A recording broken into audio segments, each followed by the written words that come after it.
तालुक्यात असलेल्या ओपारा टोली गावात गेल्या 28 वर्षापासून सुरू असलेल्या अखंड भागवत सप्ताहाची परंपरा यंदाही कायम ठेवण्यात आली। 18 ते 24 जानेवारी दरम्यान हरिभक्त पारायण तलमले महाराज यांच्या वाणीतून या अखंड भागवत सप्ताहाचं आयोजन करण्यात आलं। या 7 दिवसाच्या कालावधीत हरिपाठ, भजन, रामधून, ग्राम स्वच्छता, श्रमदान असे विविध धार्मिक आणि सामाजिक उपक्रम राबवण्यात आले। 24 जानेवारी रोजी गोपाल काल्याने या सप्ताहाची सांगता करण्यात आली।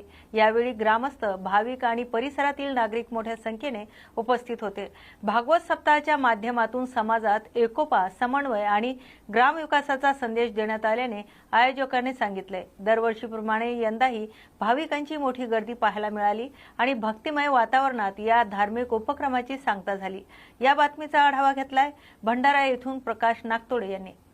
तुही चक्रपाणी देव देहाच्या काय जाता मंदिरात तुका म्हणे सांगायचं ना, देव देहात पाहणं सगळ्या प्राणी मात्राच्या अंगामध्ये देवाचे रूप आहे। त्याकरता संत ज्ञानेश्वरांनी म्हटलं, एका विश्वात्मक देवे त्याने वाक्यवे सोसावे। हा देव हा विश्वाचा रचयिता आहे। तर तुकडोजी महाराज म्हणतात, ओम नमोती विश्वचालक जगतवंद्या ब्रह्मांड नायका आणि एकाची असोनी अनेका भाससी विश्वरूपी।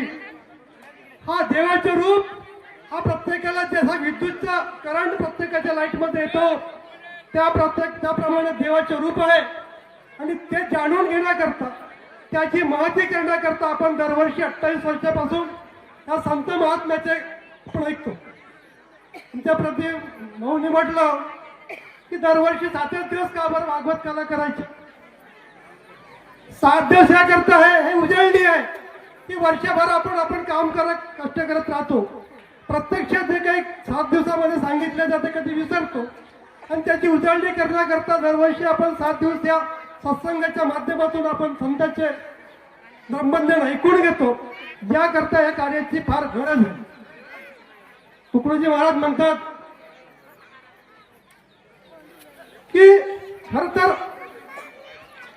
सावता माळ्यांनी म्हटलं, कांदा मुळा भाजी अवघी विठाबाई माझी। सावता माळ्यांचं जे शेत आहे ते पंढरीच्या मार्गावरती होतं। अनेक सारे भक्त त्या पंढरीला जायचे, पण सावता माळी कधी गेले नाही। एकदा त्यांची मुलगी इतकी भक्त होती परमेश्वराची, विठ्ठलाची, ती म्हणे, बाबा मला विठ्ठलाला भेटायचं, मला पंढरीला घेऊन जा। आणि बेटा आपण जाऊ म्हणता काही महाराज गेले नाही। आणि प्रत्यक्ष सांगायचे, त्यासाठी पाणी पिऊन घ्या। जे भक्त पालख्या जायचे त्यांना सांगायचे, त्यांच्या जेवणाची व्यवस्था करायची, त्यांना पाणी पाजायचे, सांगायचे विठ्ठलाला माझा नमस्कार सांगाल। लोक म्हणायचे, विठ्ठल तुमचे ऐकून घेईल का? एक दिवशी मुलगी रोसली आणि बाबा जोपर्यंत विठ्ठल मला भेटणार नाही तोपर्यंत मी अन्न त्याग करणार। शेवटी विठ्ठल त्या मुलीच्या दर्शनाला त्यांच्या शेतात आले, मळ्यात आले। मग कांदा आपण शेतकरी वर्गात लोक